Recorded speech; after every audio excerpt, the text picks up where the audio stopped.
हाँ बेटा देखो, पार्ट 5 जो है सेट थ्योरी का आप लोगों का आ गया है। तो बाकी जो 4 पार्ट्स हैं उसको डिस्क्रिप्शन बॉक्स में लिखा हुआ है, वहाँ से आप देख लीजिएगा। ठीक है, चलिए आगे देखते हैं। इक्विवेलेंट सेट, हिंदी में बोलते हैं इसको समतुल्य समुच्चय। डिफिनेशंस क्या होती है मैंने लिख दिया है, वैसे ये काफ़ी कोई बहुत खास नहीं है, बट जानना जरूरी है आप लोगों को। Two finite sets A and B are equivalent if their cardinal number are same, means number of A equal to number of B। दो परिमित समुच्चयों के अवयवों की संख्या समान हो तो उसे हम समतुल्य समुच्चय कहते हैं। ये तो हो गई लिखा पढ़ी भाई। अब इंपॉर्टेंट ये है इसको समझना। ये क्या रहा है, कह रहा है हमारे पास दो फाइनाइट सेट हो, ऐसे सेट हो जो इनफाइनाइट ना हो। और फाइनाइट और इनफाइनाइट सेट में पीछे वाले वीडियो में समझा चुका हूँ। तो दो जो सेट ए और बी हैं वो हमारे फाइनाइट हो, उनके साथ साथ मुझे क्या देखना है कि उनके कार्डिनल नंबर सेम होने चाहिए। कार्डिनल नंबर क्या होने चाहिए? सेम होने चाहिए, means number of A number of B. तो ऐसे सेट को हम क्या बोलेंगे बेटा? Equivalent set. अब मैंने एग्जांपल कुछ लिया, आप लोग ध्यान से देख सकते हो। सेट ए में हमने ले लिया 2 4 6, सेट बी में हमने ले लिया 3 8 10। अब बोलो दो सेट है सामने। अब इसके कार्डिनल नंबर की बात करें तो मैंने लिखा था कार्डिनल नंबर को लिखने का तरीका, मैंने गणन संख्या याद करिए बताया था पिछली बार।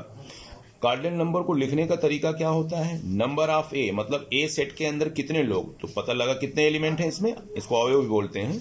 1 2 3, तो नंबर ऑफ ए हो जाएगा 3। ठीक, नंबर ऑफ बी में कितने लोग हैं? 1 2 3।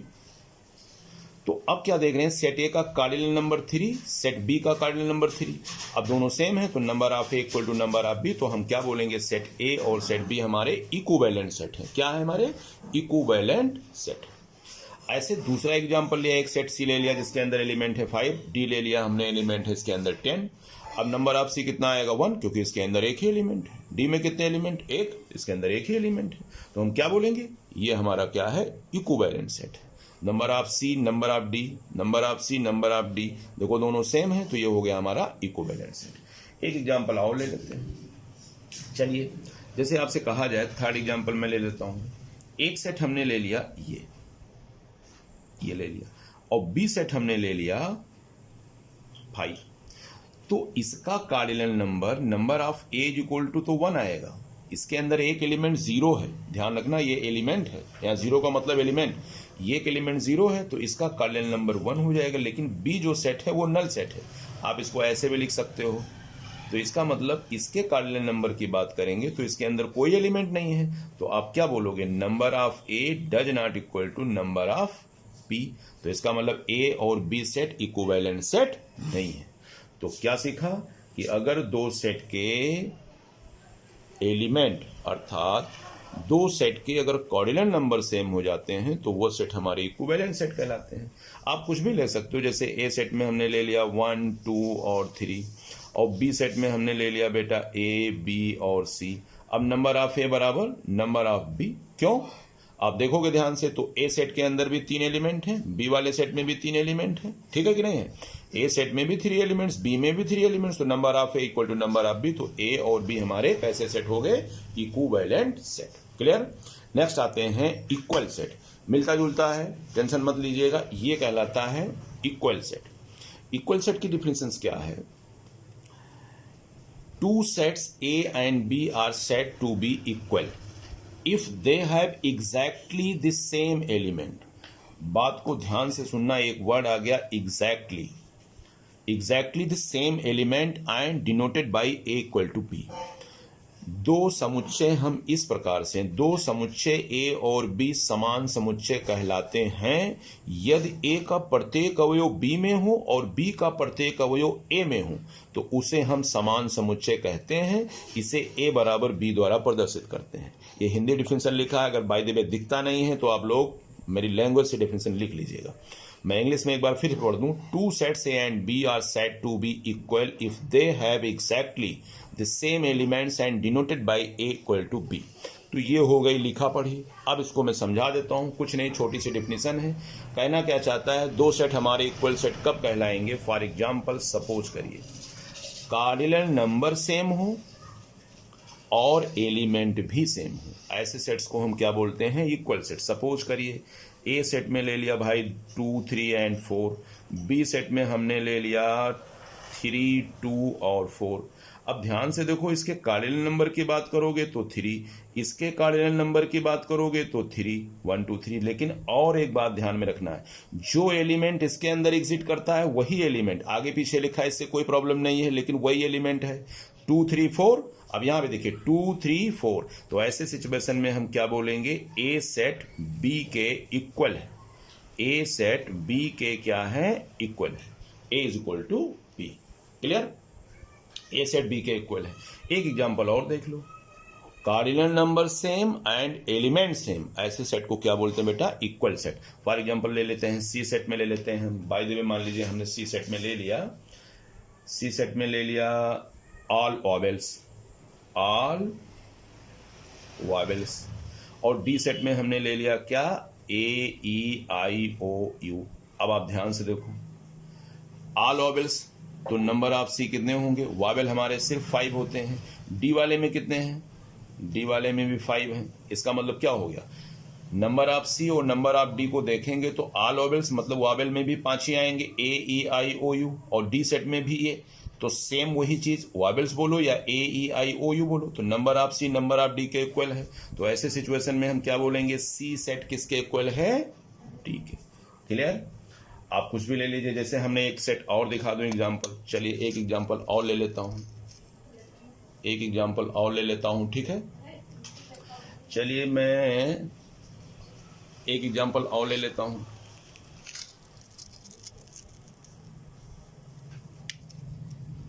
बाय द वे मान लीजिए हमने ले लिया, एक सेट ले लेते हैं एम सेट में बेटा मैं लिख देता हूं 2 4 6 एंड 8 एंड 10, ये ले लिया। और एक सेट में ले लेता हूं डी, ले लेता हूं डी में मैंने क्या लिखा, x such that x is even, x such that x is even and S less than 10। अब ध्यान से बात को देखो, अगर इसके कार्डिनल नंबर की बात करूं तो नंबर ऑफ एम कितना होगा, आपको दिख रहा होगा 1 2 3 4 5, यहां पे 5 एलिमेंट है। लेकिन ये लिखा है प्रॉपर्टी मेथड में, इसको अगर डी को कन्वर्ट करोगे तो आप ध्यान से देखो, x such that x is even and x is less than 10। 10 से छोटे इवन नंबर क्या होंगे, 2 होगा, 4 होगा, 6 होगा, 8 होगा, 10 होगा। अब इसके कार्डिनल नंबर की बात करोगे तो नंबर ऑफ डी क्या आएगा जी, 5 ही तो आएगा।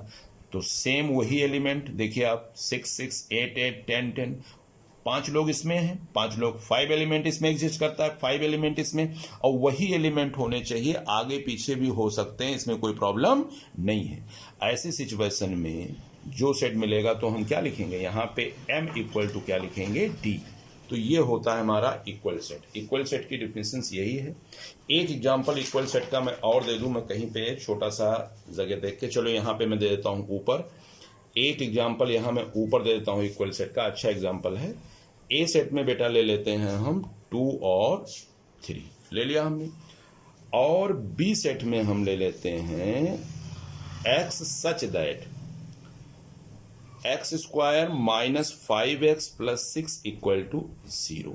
अब ध्यान से देखो, अगर बी सेट को आप सॉल्व करोगे, लोअर क्लास के से फैक्टर अगर करोगे तो एक्स स्क्वायर माइनस 5x, 3 2 जा 6, 3 2 5, पुराना वाला आपका फैक्टर आ गया। इसको फैक्टर जब करोगे तो ये प्रॉपर्टी मेथड में लिखा है, तो बी सेट हमारा कन्वर्ट होके क्या आएगा, बी सेट में आ जाएगा हमारा 2 और 3।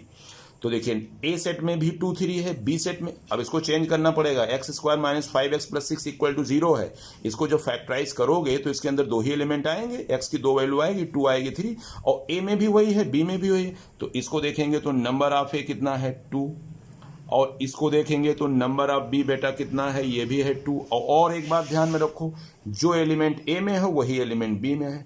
तो कभी भी अगर सच दैट करके लगा है, मीन्स प्रॉपर्टी मेथड में लगा है, तो उसको मैंने बताया था गंदा वाला या अच्छा वाला, तो गंदे वाले को अच्छे वाले में चेंज कर लेना। तो मीन्स फैक्टर जानते हो, x square minus 5x plus 6 factor कर लीजिएगा, दोनों एलिमेंट निकल आएंगे। तो मैंने क्या बताया कि एलिमेंट सेम और कार्डिनल नंबर सेम, तो ए सेट और बी सेट हमारे कैसे सेट है, इक्वल सेट। ऐसे बहुत से एग्जाम्पल आपको मिलेंगे, आप लोग कर लीजिएगा। एक छोटा सा एग्जाम्पल कहिए तो और मैं यहाँ साइड में दिखा दूँ, यहाँ पे एक एग्जाम्पल और मैं साइड में दिखा देता हूँ। जैसे मैंने कहा कि जी सेट में बेटा क्या है, जी सेट में है -1 और 1, तो इसका कार्डिनल नंबर 2 होगा। अब जो दूसरा सेट H मैं ले रहा हूं आपको समझाने के लिए, वो मैं कह रहा हूं X such that X belong to Z। X कहाँ बिलोंग कर रहा है? Z में। Z मतलब इंटीजर, और आगे कैसे लिखा है? x² - 1 = 0। क्लियर? अब बेटा x² - 1 का फैक्टर करोगे तो दो वैल्यू आएंगे कि नहीं आएंगे? देखिए कैसे, x² - 1 = 0, तो x = +-1 आ गया कि नहीं आ गया? तो इसका मतलब x के दो वैल्यू आएंगे, तो h हमारा जो सेट होगा, ये प्रॉपर्टी मेथड में लिखा है, इसको चेंज करोगे तो इसके अंदर -1 आएगा और +1 आएगा। ठीक है ना? तो H के अंदर भी -1, G के अंदर, इसको ठीक से लगा लीजिएगा, मैं समझा दिया। तो कहने का मतलब कभी भी प्रॉपर्टी मेथड में मिलता है तो उसको कन्वर्ट कर लीजिएगा। तो H और G हमारे कैसे सेट हो गए बेटा? Equal set. ओके, तो फैक्टर करके इस तरह से कर लीजिएगा।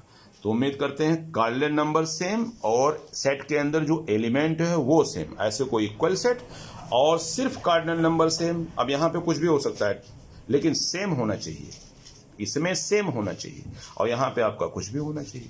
तो ये आपकी बात पूरी क्लियर हो गई। ठीक, नेक्स्ट चलते हैं। अब ये काफ़ी इंपॉर्टेंट है, यहाँ से चीज़ें नहीं आ गई आपके, अब धीरे धीरे सिलेबस आपका इंप्रूव कर रहा है। सबसेट क्या होता है? सबसेट ये आपकी डिफिनीशन है, तो मैं एक बार डिफिनीशन पढ़ देता हूँ, ठीक है? उसको आप लोग देख लीजिए, फिर मैं इसको समझा रहा हूँ ये क्या है। Let A and B be a two sets. If every element of A is an element of B, then A is called a subset of B and denoted by A subset B. ये subset का बेटा चिन्ह है, इसको subset का हम symbol बोलते हैं, A सबसेट B। और नीचे लिखा हूं A subset B if X belong to A implies that X belong to B। Hindi में वही बात लिखा हुआ है, हिंदी में लिखा हुआ है A और B दो समुच्चय इस प्रकार हैं कि समुच्चय A का प्रत्येक अवयव समुच्चय B में है, तो A को समुच्चय B का उप समुच्चय कहते हैं, इसे A सबसेट B द्वारा निरूपित करते हैं। ये हो गई लिखा पढ़ी। अब इसको अभी मैं समझा दे रहा हूं तो बातें आपको और क्लियर हो जाएंगी। ये क्या है, तो डिफिनीशन लिख के इसको समझना जरूरी है। डिफिनीशन रट्टा मत लगाइए, इसको समझना इंपॉर्टेंट। कह क्या रहा है? Let A and B be two sets. If every element of A is an element of B, then A is called a subset of B. Subset का मतलब मैं व्यवहारिक भाषा में समझा रहा हूँ। जैसे आपके घर में बाबा होंगे, बाबा के ऊपर बाबा, ग्रैंडफादर के ऊपर ग्रैंडफादर, तो ग्रैंडफादर जो ग्रैंडफादर पापा आपके ग्रैंडफादर के क्या हैं? सबसेट हैं, और तुम जो है अपने पापा के सबसेट हो। जैसे हम कह दें, एक एग्जाम्पल ले लें यहाँ पे छोटा सा, जैसे ये हैं आपके ग्रैंडफादर और ये हैं फादर और ये हो यू, तुम। तो ग्रैंडफादर ना होते तो फादर ना आते, और फादर ना होते तो तुम ना आते। ठीक है ना? तो मैं अगर कहूं तो तुम जो हो अपने पापा के सबसेट हो, फादर अपने पापा के सबसेट हैं, और फिर निष्कर्ष क्या निकलेगा, कंक्लूजन निकलेगा कि ग्रैंडफादर के तुम भी सबसेट हो।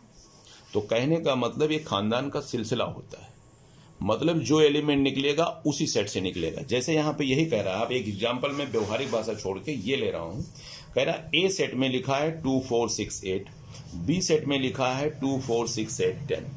अब देखिए मैं कह रहा हूँ A the subset of B, symbol को ध्यान से देखिए, A the subset of B मतलब A सेट B से निकला है। तो आप ध्यान से देखो, तो B वाले में क्या एलिमेंट है? 2 4 6 8 10, और A वाले में जो एलिमेंट है 2 4 6 8।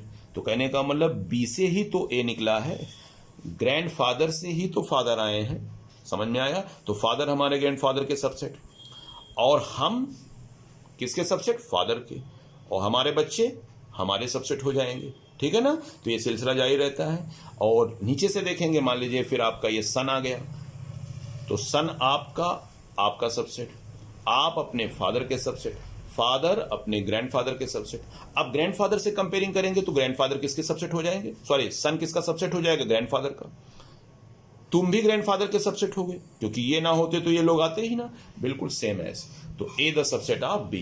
कहने का मतलब एक एग्जांपल और ले लेते हैं। अब यहां पे एक हम एग्जांपल और लेते हैं। जैसे सपोज करिए एक डी सेट ले लेते हैं। ये तो आपका एग्जांपल हो गया। एक एग्जांपल और लेते हैं। डी सेट में हमने कहा 6 है, 8 है, 10 है। तो ध्यान से देखो, मैं बोल सकता हूं कि डी आर सबसेट है किसका? बी का।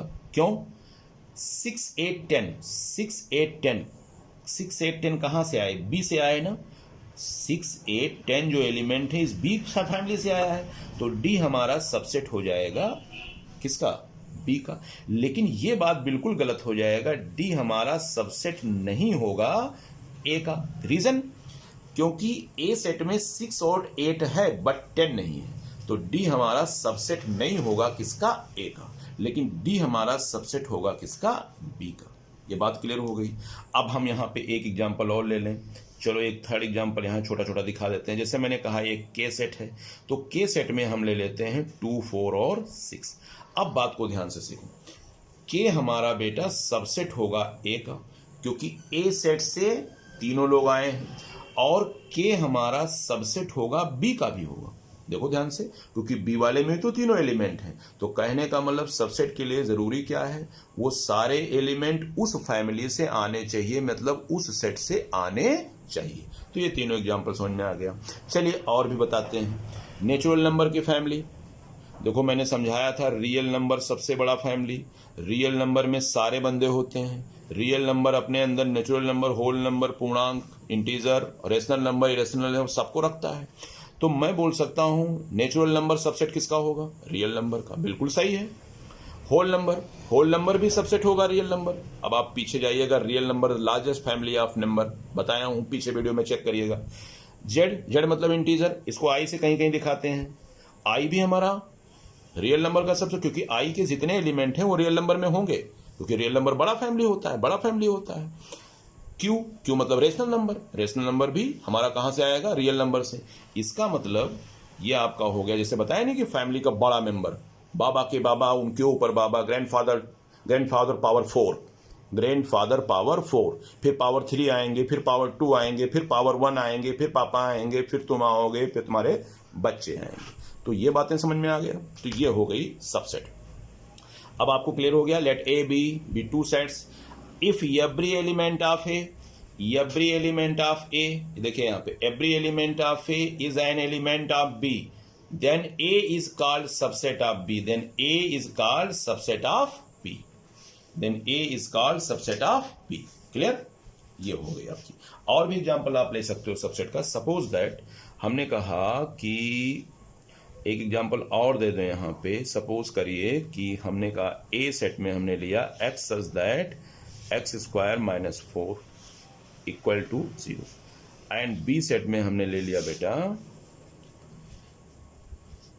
X such that x belong to integer, x belong to integer, ठीक है, एक्स बिलोंग टू इंटीजर। अब ध्यान से देखिए, अब ये दोनों सेट अपने अलग फॉर्म में लिखें, प्रॉपर्टी मेथड में लिखें। तो पहली बात हमको कंफर्म करना है कि इसके अंदर आएंगे क्या, तो पहले तो कंफर्म करो। तो सेट ए को जब सॉल्व करोगे तो क्या लिखा है? X such that x square minus 4, तो मैं साइड में कर देता हूं x square minus 4 equal to 0। X is equal to कितना आएगा बेटा? 4 का under root, then x is equal to क्या आएगा? Plus minus 2। तो एक्स के दो वैल्यू आएंगे, पहले को सॉल्व करोगे।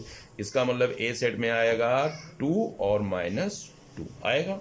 और बी जो सेट है यार हमारा इंटीजर का सेट है, तो इंटीजर का सेट क्या होगा जी? 0 1 2 3 4 डॉट डॉट डॉट, और -1 -2 -3 डॉट डॉट डॉट। अब देखिए ये हो गया आपका इंटीजर का सेट। अब मैं कह रहा हूं this implies A the subset of B. होगा कि नहीं होगा? अरे यार ए के एलिमेंट, ए के सारे एलिमेंट बी में हैं। देखो ये -2 मिल गया ये वाला, ये 2 वाला यहाँ मिल गया, तो ये द सबसेट ऑफ बी। तो कहने का मतलब ये बात क्लियर हो गई कि सबसेट क्या होता है। ठीक है ना? सबसेट के लिए ये बात जरूरी है कि ऑल एलिमेंट्स ऑफ ए। अब इस बात को मैं समझा दूं, ए सबसेट बी है, तो यहां पे ये लिखा हुआ है, ये थोड़ी सी बात और मैं नोट में यहां समझा देता हूं कि अगर ए सबसेट बी है तो क्या लिखा हूं? एक्स बिलोंग करेगा ए में, इंप्लाइज दैट एक्स बिलोंग करेगा बी में। अब कोई भी एग्जांपल आप ले लीजिए, जैसे अभी मैंने ये वाला एग्जांपल लिया था, इसको ध्यान से देखिए। अभी मैंने कहा कि ए सेट में ले लूं 2 4 6, और बी सेट में ले लूं हम 2 4 6 और 8। अब यहां पे आप कहोगे sir A the subset of B. अब ये जो बात लिखी है, ये बच्चे कंफ्यूज रहते हैं, इसका मतलब क्या होता है, इसको आप देख लीजिए, इसका मतलब क्या है। A subset B if X belong to A implies that x belong to B. अगर ए बी का सबसेट है तो ए के अंदर जो भी एलिमेंट होगा वो बी में जरूर इंक्लूड करेगा। अब ए का कोई भी एलिमेंट आप ले लो, चलो हम 4 ले लेते हैं, चलो हम 4, तो आप कहोगे sir 4 belong to A implies that, पक्का है कि 4 बिलोंग करेगा बी में। देखो 4 बी में भी है, तो x अगर a में होगा, डिस्टर्ब मत होइएगा, कोई बड़ी बात नहीं है। x मतलब नथिंग, x मतलब क्या है, a का एलिमेंट। तो a का कोई भी एलिमेंट आप लोगे वो जरूर बिलोंग करेगा b में। आप a का एलिमेंट ले लो 6, आप कहोगे 6 बिलोंग कर रहा है a में, इंप्लाइज दैट 6 जरूर बिलोंग करेगा b में। तो ये बातें समझ में आएगी। इसका मतलब डिफिनेशन में लिखा हुआ था तो मैंने कहा समझा दें। ए सबसेट बी अगर लाइफ में कहीं आता है तो 100% एक्स बिलोंग करेगा ए में, इंप्लाइज दैट एक्स भी बिलोंग करेगा बी में। ये बात मैंने समझाने की कोशिश कर दी, ठीक। ये बात आपकी क्लियर होगी, क्लियर। अब नेक्स्ट इसके बाद चलते हैं डिफरेंसेस दूसरे की तरफ। सुपर सेट क्या होता है। If A the subset of B, मतलब ए सबसेट हो बी का, then B is called the super set of A. Super मतलब बड़ा। भाई ए अगर सबसेट बी का है, इसका मतलब 100% बी वाला सेट बड़ा होगा। तो B is called the super set of B and denoted by B the super set of A. ये बेटा सुपर सेट का सिंबल है। ये सिंबल मैंने सबसेट का बताया है, ये सिंबल मैंने सबसेट का बताया। ये सिंबल किसका है, सबसेट का। और ये घुमा देंगे, इस तरह से मुंह कर देंगे इस तरह से, तो ये सुपर सेट हो जाएगा। B the super set of A, मतलब सुपर सेट के लिए क्या जरूरी है, पहले सबसेट हो। A the subset of B, then B is called super set of A B, super set of A. Hindi में लिखा हुआ है यदि ए सबसेट बी तो बी को हम ए का अधिसमुच्चय कहते हैं। हिंदी बड़ी भयंकर है, अंग्रेजी में प्रयास ज्यादा करिए आप लोग, इंग्लिश में इसके डिफिनेशंस को समझने की ज्यादा कोशिश करिए, क्योंकि तो आगे बहुत दिक्कत आएगी। ए द सबसेट ऑफ बी, तो बी को हम ए का अधिसमुच्चय कहते हैं। इसे कैसे डिनोट करते हैं, B the super set of A, B the super set of A, clear. अब सुपर क्यों कहा गया, जब यार ए सबसेट बी का होगा तो 100% बी बड़ा होगा, तो बी सुपर मीन्स बड़ा, बी द सबसेट ऑफ ए। अब इसका एग्जांपल देख लीजिए, जैसे मैंने यहां पे एक एग्जांपल लिया है, देखिए आप, ए सेट में लिखा है 3 5 7 9 11 लिखा हुआ है, बी सेट में लिखा हुआ 3 5 7 9 11 15 17। तो पहले डिसाइड करो भाई, ए हमारा बी का सबसेट है, ए कहां से गया, यहीं से गया, मतलब ये बाबा है, ये बाबा के नीचे वाले बाबा है, ठीक है ना। तो बी वाला सेट, ए वाला सेट बी से गया, तो बात ये कंफर्म हो गई कि यार ए सबसेट है बी का। जब ए सबसेट बी का हो जाएगा then B the super set of A. कैसे बोलोगे, ए सबसेट बी, ए उप समुच्चय है बी का, तब बी हमारा अधिसमुच्चय होगा ए का।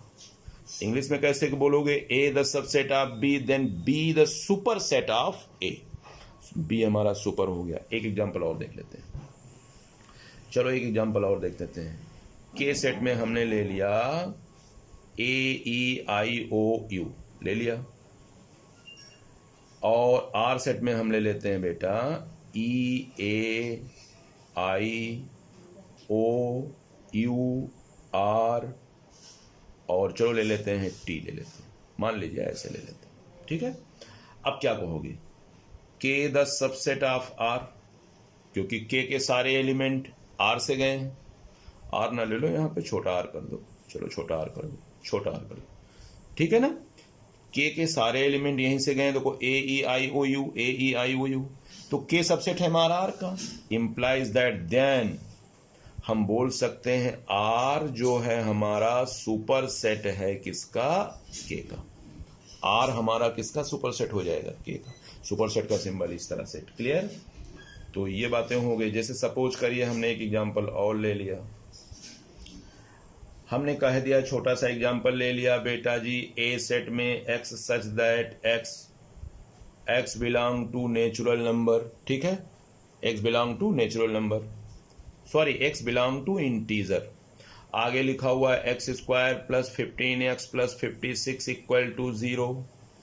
और बी सेट में हमने ले लिया बेटा x such that x belong to integer, integer में है, एक्स बिलोंग टू इंटीजर। अब देखिए इसको सुपर सेट दिखाना है। कैसे? अब पहली बात तो कंफर्म करो कि ए फैमिली में हमारे मेंबर कौन आएंगे। गंदा वाला लिखा है, इसको अच्छा वाला करो। तो आप लोगों को सबको पता होगा X such that x belong to integer और X square plus 15x plus 56। पहले इसका फैक्टर प्यार से कर लो।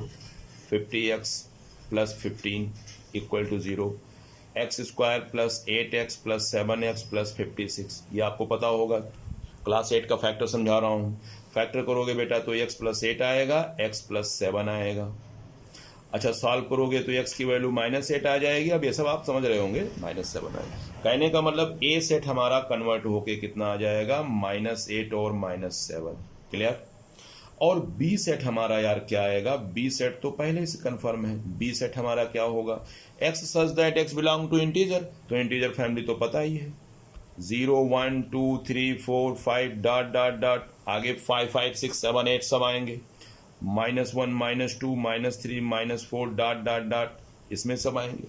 तो कहने का मतलब रास्ते में जब आगे जाओगे तो -7 एक दिन बैठेगा, आगे जाओगे तो -8 भी एक दिन बैठेगा। ठीक है ना? क्लियर? -8 भी आएगा बेटा एक दिन। तो अब क्या बोल सकते हो, आगे क्या बोल सकते हो आप कि ए को कन्वर्ट किया तो ये आया, ए को कन्वर्ट किया तो ए आया, ठीक। बी को कन्वर्ट किया तो ये आया, ठीक।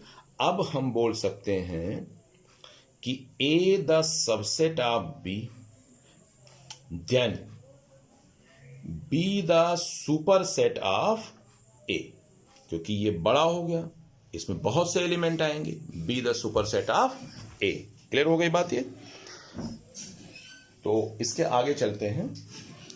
अब क्लियर हो गई सबसेट, कोई प्रॉब्लम तो है नहीं, सबसेट क्लियर हो गया, ठीक है ना? अब इसके आगे चलते हैं। अब देखिए इसके बाद आता है प्रॉपर सबसेट। क्या आता है? Proper subset. इसको हिंदी में बोलते हैं वास्तविक या उचित उपसमुच्चय। क्लियर है? इफ डिफिनेशन क्या कहता है, इफ ए सबसेट बी का हो and A does not equal to B हो, मतलब ए बी के इक्वल ना हो। यहां जो अभी मैंने समझाया इसमें पॉसिबिलिटी है कि हो सकता है ए सबसेट बी में ये दोनों सेम हो, यहां पॉसिबिलिटी है, ध्यान रखना है, बाद में मिस कर गया था। यहां पे पॉसिबिलिटी है कि दोनों सेम हो सकते हैं, जितने एलिमेंट इसमें हो उतने एलिमेंट इसमें हो, तब भी सबसेट होगा। लेकिन यहां पे ये कंडीशन नहीं लागू होगा, ध्यान में रखना।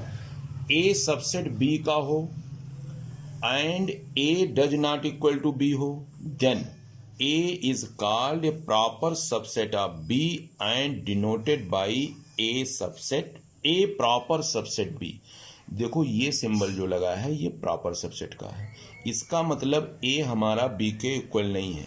यहाँ पे जो सिंबल लगाया गया था, यहाँ पे इस जगह पे, इसमें कुछ केसेस में क्वेश्चन जब लगवाएंगे तो हम आपको बताएंगे, कुछ केसेस में यहाँ पे ये भी आपको मिलेगा कि ए बी के इक्वल है, मतलब जब ए और बी सेम हो जाएंगे तब भी सबसेट होगा, ठीक है ना? लेकिन ये आपका स्पेशल कंडीशंस है कि A the proper subset of B, यदि समुच्चय ए का प्रत्येक अवयव बी में हो तथा बी में कम से कम एक अवयव ऐसा हो जो ए में ना हो। यहाँ हार्ड एंड फास्ट रूल है कि ए का प्रत्येक अवयव, मतलब ए के जितने भी एलिमेंट हैं वो बी में हो, लेकिन बी में कम से कम एक अवयव ऐसा हो जो ए में ना हो। तो ए को बी का उचित उपसमुच्चय कहते हैं, उचित उपसमुच्चय।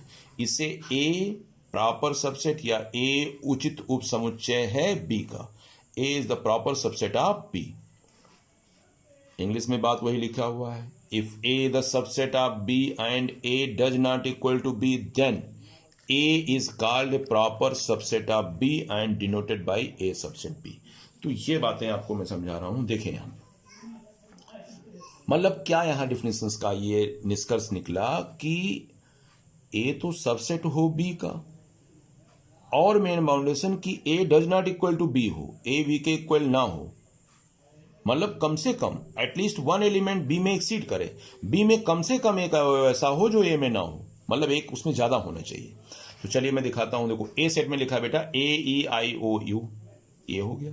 बी सेट में ए से लेके जेड तक लिखा है, तो कहने का मतलब कम से कम एक ज्यादा, इसमें तो कई ज्यादा हैं। तो ऐसे सभी कुछ मतलब ऐसे सिचुएशन में मैं क्या बोलूंगा, A the subset of B, मतलब ए तो बी का सबसेट है, and A does not equal to B, A B के बराबर कहाँ है? इक्वल सेट, पीछे डेफिनेशन में बताया था इक्वल सेट के लिए क्या होना चाहिए? एलिमेंट सेम, सारे के सारे element same, cardinal number same, तो ए बी के इक्वल नहीं है। तो जब ए बी के इक्वल नहीं है, सबसेट है लेकिन ए बी के इक्वल नहीं है, ऐसे सिचुएशन में क्या बोलेंगे? A the proper subset of B, मतलब ए हमारा प्रॉपर सबसेट है किसका? बी में। डिफिनेशन में यही बात कह रहा है, बी में कम से कम एक एलिमेंट ज़्यादा होना चाहिए ए में जितने भी लोग हैं उनसे एक ज़्यादा होना चाहिए। और भी एग्जाम्पल देख लीजिए, नेचुरल नंबर 1 2 3 4 5 होता है, natural number the proper subset of whole number. अब क्यों? नेचुरल नंबर में 1 से स्टार्ट होता है लेकिन होल नंबर में 0 से स्टार्ट होता है, 0 1 2 3, तो ये हो गया। अब होल नंबर हमारा प्रॉपर सबसेट हो जाएगा जेड का, क्योंकि होल नंबर छोटा हो जाएगा, जेड बड़ा हो जाएगा, जेड से बड़ा क्यू हो जाएगा, क्यू मतलब रेशनल नंबर, और क्यू से बड़ा, सॉरी क्यू का मतलब रेशनल नंबर, और क्यू हमारा सबसेट हो जाएगा आर का। आर क्यों हो जाएगा? इसका रीजन बताएं। आर हमारा रेशनल नंबर है, तो रेशनल नंबर हमारा इससे बड़ा, ठीक, क्यू जो है हमारा इससे बड़ा, जेड हमारा इससे बड़ा, होल नंबर हमारा इससे बड़ा, तो कम से कम एक एलिमेंट इसमें ज्यादा हो जाएगा। जैसे मैं अभी दिखाऊं, नेचुरल नंबर में आप क्या कहोगे? नेचुरल में सर में कहोगे 1 2 3 4 5 डॉट डॉट डॉट, लेकिन होल नंबर आएगा बेटा, तो होल नंबर में तो यार 0 हो जाता है ना, 0 1 2 3 4 5 डॉट डॉट डॉट, तो आप क्या बोलोगे? इस सेट में कम से कम एक एलिमेंट ज्यादा होना चाहिए, इसमें तो बहुत ज्यादा है, एक एलिमेंट 0 बढ़ गया कि नहीं, तो हम बोलेंगे natural number the subset of whole number, या बोलेंगे natural number the proper subset of whole number. क्यों प्रॉपर सबसेट क्यों हो गया? क्लियर हो गई बात? एक एलिमेंट इसमें ज्यादा हो गया। आगे देखते हैं, आगे देखते हैं, एक एग्जांपल और देखते हैं। चलिए यहां पे एक ले लेते हैं सी में हमने ले लिया, सपोज करो बेटा हमने ले लिया 2 4 6 और 8, और डी सेट में हमने ले लिया 2 4 6 8 10 और 5। अब क्या बोलोगे इसमें? अब इसमें ये कहोगे sir C the subset of D, तो है C the subset of D, C हमारा सबसेट है किसका? ये सबसेट का सिंबल डी का, और पीछे बताया गया है and A does not equal to B, बराबर नहीं होना चाहिए। एंड में दिखा देता हूं, सी कहां डी के बराबर है? भाई सी में एलिमेंट इक्वल सेट कब होता है? जब दोनों के एलिमेंट सेम और कार्डिनल नंबर सेम, तो C does not equal to D, तो सी सबसेट है डी का और C does not equal to D, then तो हम बोल सकते हैं C the proper subset of D. ये सबसेट का सिंबल लगा है बीच में, सी ना पढ़िएगा इसको, ठीक है, सी का सिंबल लगा दिया। दूसरा एक एग्जांपल ले लेते हैं, एक एग्जांपल और ले लेते हैं। जैसे हमने के सेट में लिख दिया 4 7 8 9, ये हो गया। आर सेट में ले लिया बेटा 7 8 9 4 और 10। कम से कम एक एलिमेंट बढ़ा दो बस इसमें, नीचे वाले में, तो बोलोगे sir K the subset of R, and K कहां आर के इक्वल है? नहीं इक्वल है, K does not equal to R, क्योंकि के में वही एलिमेंट है लेकिन एक एलिमेंट आर में कम से कम ज्यादा हो जाना चाहिए, तो ज्यादा हो गया, तो दिस इंप्लाइज देन तो हम बोल सकते हैं कि के हमारा सुपर सेट है, सॉरी के हमारा प्रॉपर सबसेट है। प्रॉपर सबसेट का सिंबल देखिए ये लगा हुआ है, ठीक है ना, के हमारा प्रॉपर सबसेट है किसका? आर। क्लियर? तो प्रॉपर सबसेट का मामला क्लियर हो गया। तो अब क्वेश्चन लगाएंगे तो और मजा आएगा, सिर्फ सिंबल को देखिए, प्रॉपर सबसेट है। क्लियर? प्रॉपर सबसेट और सबसेट थोड़ा सा डिफर है, लेकिन टेंशन मत लीजिएगा। प्रॉपर सबसेट में क्या होगा? आर वाले में कम से कम एक एलिमेंट ज्यादा रहेगा बस, और सबसेट में कहीं ज्यादा भी हो सकता है और सेम भी हो सकता है, दोनों कंडीशन लगेंगे, तो ये बात दिमाग में रखिएगा। अच्छा, ये एक नेक्स्ट बात आती है, बहुत महत्वपूर्ण टॉपिक है, some important rules for subset. कुछ महत्वपूर्ण नियम हैं उप समुच्चय के। पहला नियम क्या कहता है? ये क्या लिखा है याद करो, फाई लिखा है कि नहीं लिखा है? फाई द सबसेट ऑफ ए, और फाई द, इसको मैंने दूसरी भाषा में लिख दिया है फाई, चाहे ये लिखो कर्ली ब्रैकेट बना के छोड़ दो, या फाई लिखो, फाई द सबसेट ऑफ ए। बहुत इंपॉर्टेंट नोट्स है, अक्सर काम आएगा, ध्यान में रखना। क्या बोला है आगे? Empty set is the subset of every set. Phi जो होता है वो हर सेट का सबसेट होता है, हर सेट के अंदर फाई इंक्लूड होता है, दिखता नहीं है, उसको आपको दिमाग में रखना। हर सेट के अंदर फाई क्या होता है बेटा? इंक्लूड होता है। तो वही लिखा है इम्पटी, इम्पटी मतलब phi, empty set is the subset of every set. Phi जो है दुनिया में कोई भी सेट लिख दोगे, दुनिया में कोई भी सेट लिख दोगे, फाइव उसका सबसेट होगा। जैसे हमने कहा ए सेट, अब बिना मेरे पूछे phi the subset of A, हमने बी सेट लिख दिया तो phi the subset of B, मतलब फाइव हर सेट का क्या होता है, सबसेट होता है। ठीक है ना। दूसरा मैंने क्या रूल लिखा, दुनिया में अगर कोई सेट है तो वो स्वयं का सबसेट होता है, ए द सबसेट ऑफ ए। क्यों, इस एग्जाम्पल को मैं यहां समझाने की कोशिश कर रहा हूं। जैसे मैंने कहा, एक एग्जाम्पल मैंने समझाने की कोशिश किया, ए में आपका एलिमेंट है 3 5 8, और वही एक बार मैं फिर लिख लेता हूं 3 5 8। अब क्या मैंने कहा, सबसेट की डिफिनेशन याद करिए, मैंने यही बात समझाया था। ए का प्रत्येक बंदा इसमें मिलना चाहिए, तो सारे बंदे इसमें मिल रहे हैं तो क्या लिखेंगे, A the subset of A, A the subset of A. तो यही बात यहां पे लिखा है, A the subset of A and B the subset of B, मतलब each and every set is always the subset of itself. प्रत्येक set बेटा स्वयं का सबसेट होता है, वहां कुछ सोचने की जरूरत नहीं है। नेक्स्ट क्या लिखा है कि ए सबसेट हो बी का, ए सबसेट हो क्या, बी का, और बी सबसेट हो ए का। ध्यान से सुनना, ए सबसेट हो बी का, बी सबसेट हो ए का, तो पक्का है कि ए और बी दोनों आपस में बराबर ही होंगे। चेक कर लेना, आप जो क्वेश्चन लगवाएंगे दिखाएंगे, A subset B and B subset A, तो पक्का है कि ए सबसेट ए किसके बराबर होगा, बी के। नेक्स्ट चौथी डिफिनेशन क्या लिखी है, जिसका मतलब प्रॉपर्टी, कि A the subset of B हो और बी द सबसेट ऑफ सी हो, मतलब ए बी सबसेट क्लियर हो गया, ए सबसेट होना चाहिए बी का, बी सबसेट होना चाहिए सी का। अगर ये दोनों बातें लागू हैं तो 100% ए हमारा सी का भी सबसेट हो जाएगा। ए सबसेट बी, बी सबसेट सी, तो पक्का है कि ए हमारा सबसेट होगा सी का।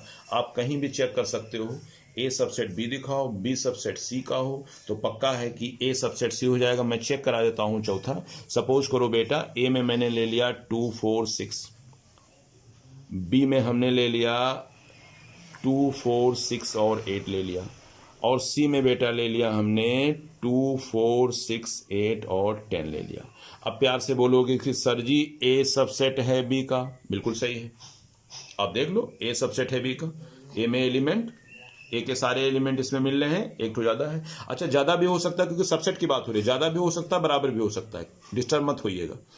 ए सबसेट बी हो गया। अच्छा, बी भी हमारा सबसेट हो गया सी का, बी वाले सारे बंदे सी में मिल रहे हैं ना, तो बी सबसेट हो गया सी का। ये सबसेट का सिंबल है, ये ऐसे बना के इस तरह से।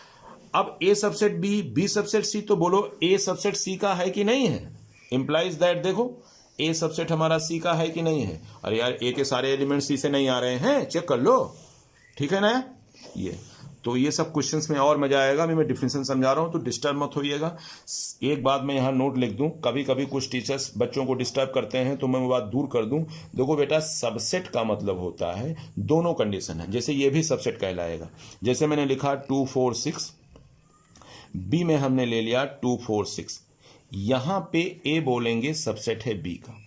लेकिन एक डिफिनेशन मैंने ये बताया था आपको, प्रॉपर सबसेट। प्रॉपर सबसेट का सिंबल ये होता है। इसके लिए जो कंडीशन लगेगा, प्रॉपर सबसेट की जब बात करेंगे, तो जैसे ए सेट हमने ले लिया 2 4 6 और बी सेट जब ले लेंगे तो इसमें एक एलिमेंट बेटा ज्यादा करना पड़ेगा, तो ये कहलाएगा A the proper subset of B. At least one element exceeded of A, कम से कम एक एलिमेंट ऐसा हो जो ए से ज्यादा हो। इसमें समझ में आया। तो ये आपका प्रॉपर सबसेट है। ये मैंने जो पीछे समझाया था, ये प्रॉपर सबसेट। और सबसेट में दोनों कंडीशंस हो सकता है कि ए सबसेट बी, ए के सारे एलिमेंट, हाँ ज्यादा भी हो सकता है इसमें, 2 4 6 और 8 भी हो सकता है, तब भी ये सिंबल लगा सकते हैं। तो यहां पे आप कंफ्यूज मत होइएगा, A the subset of B, A the proper. अब जब सिचुएशंस क्रिएट करेगा वो पूछेगा नाम से। वैसे ये सब छोटी छोटी बातें नहीं पूछना है, सिर्फ आपको जानकारी होनी चाहिए कि क्या है। ये बात ध्यान में रखना, 5 जो है किसी भी दुनिया में सेट का सबसेट होता है। चाहे जो सेट होगा 5 उसके अंदर बैठा होता है, छुपा होता है, दिखता नहीं है। और प्रत्येक सेट स्वयं का सबसेट होता है, ये बात दिमाग में रखना। कोई भी सेट है वो स्वयं का सबसेट होगा। ये सेट क्या लिखा, ए द सबसेट बी हो और बी सबसेट सी हो, तो पक्का है ए और बी हमारे क्या होंगे बेटा, सेम होंगे ए पे। तो ये बात दिमाग में रखना, ठीक। तो इधर उधर थोड़ा सा रफ ज़्यादा हो गया है, तो नोट्स हमारी लैंग्वेज से बनाइएगा, डिस्टर्ब मत होइएगा, ठीक है। अब एक और आता है यूनिवर्सल सेट, समष्टि या सर्वात्रिक समुच्चय, लास्ट इसकी टॉपिक है। यूनिवर्सल सेट काफ़ी इंपॉर्टेंट है ये। If there are some sets under consideration then there happens to B a set which is superset of each one of the given sets. Such a set is called the universal set and denoted by U or S or omega. Hindi बोल दूं तब मैं समझाऊं। समुच्चय समुच्चय एक ऐसा समुच्चय है जो दिए गए सभी समुच्चयों का अधिसमुच्चय होता है। अधिसमुच्चय में पीछे समझा चुका हूं, ये देखिए अधिसमुच्चय सुपर सेट मतलब बड़ा होना चाहिए, इधर वाला छोटा इधर वाला बड़ा होना चाहिए।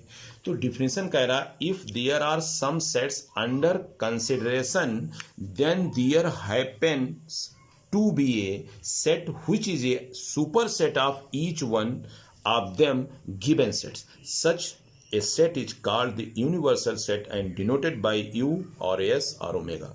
ये मैं जो बोल रहा हूं चतुर्रामलिंगम की तरह कुछ नहीं समझ में आया, मैं समझा रहा हूं, अब बात आपको क्लियर होगी। ये बोल रहा है दुनिया में ए बी सी हमने 3 सेट लिया, एग्जाम्पल ध्यान से देखो। तो ए हमारा, बी हमारा, सी हमारा 3 सेट है, ये यूनिवर्सल सेट लिखा। अच्छा, यूनिवर्सल सेट को आप एस से भी लिख सकते हो, ओमेगा से भी लिख सकते हो, और मैंने यू यूज कर लिया है।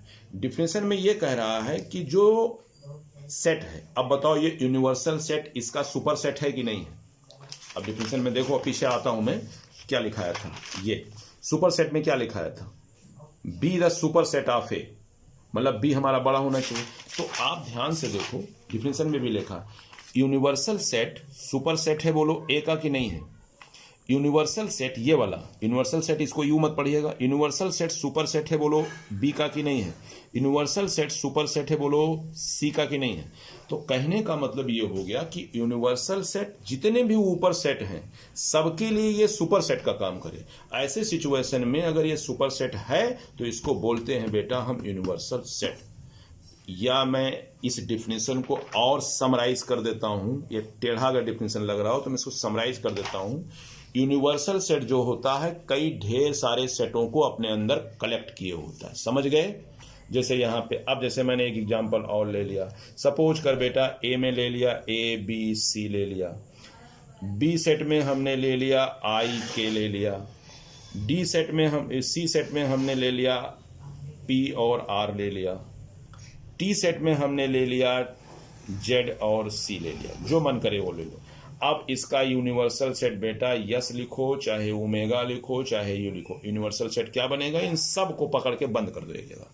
ए बी सी आई के, अच्छा एक एलिमेंट 2 बार मत लिखिएगा, मैं समझा चुका हूं। ए बी सी आई के पी और आर, ठीक है बेटा। ये तो ये कलेक्शन हो गया किसका। अब मैं कहूं तो तुम बोलोगे सर ये जो सेट है इसका सुपर सेट है, ये वाला जो सेट है इसका भी सुपर सेट है, ये वाला जो सेट है इसका भी सुपर सेट है, क्योंकि ये बड़ा है। तो ये डिफिनेशन वही बात यहां पे लिखाया है, if there are some sets under consideration then there happens to B a set which is a super set of each one. वो हमेशा प्रत्येक का क्या होना चाहिए, सुपर सेट होना चाहिए। ऑफ देम गिवन सेट, जो दिए गए सेट हैं उनका क्या होना चाहिए, super set. Such a set is called, तब जो सेट तैयार होगा वो कहलाएगा बेटा क्या, यूनिवर्सल सेट। और डिनोट किससे करेंगे, यू से या एस से या ओमेगा से। अब बातें आपको समझ में आ गई। शुद्ध हिंदी में मैं समझा दिया कि कई सेटों को मिला के जो सेट नया तैयार होगा वो कहलाएगा यूनिवर्सल सेट। बातें समझ में आ गई है। तो यूनिवर्सल सेट क्लियर हो गया। अब इसके ऊपर क्वेश्चंस बताना है कुछ, अभी और भी इसमें डिफिनेशंस हैं, तो उसको मैं टाइम बहुत बड़ा ज़्यादा हो गया है, कुछ ये टाइम ज़्यादा हो गया है, तो मैं नेक्स्ट वीडियो में आपको और देने की कोशिश करूंगा। और पढ़ते रहिए आप लोग, ठीक है। और कोई अगर प्रॉब्लम हो तो कमेंट जरूर कर दीजिएगा। हाँ, अगर डिफिनेशन नहीं लिख पाते हो तो हमारे लैंग्वेज से जरूर लिख लेना, वो बातें लैंग्वेज क्लियर कर देंगे आपको। चलिए।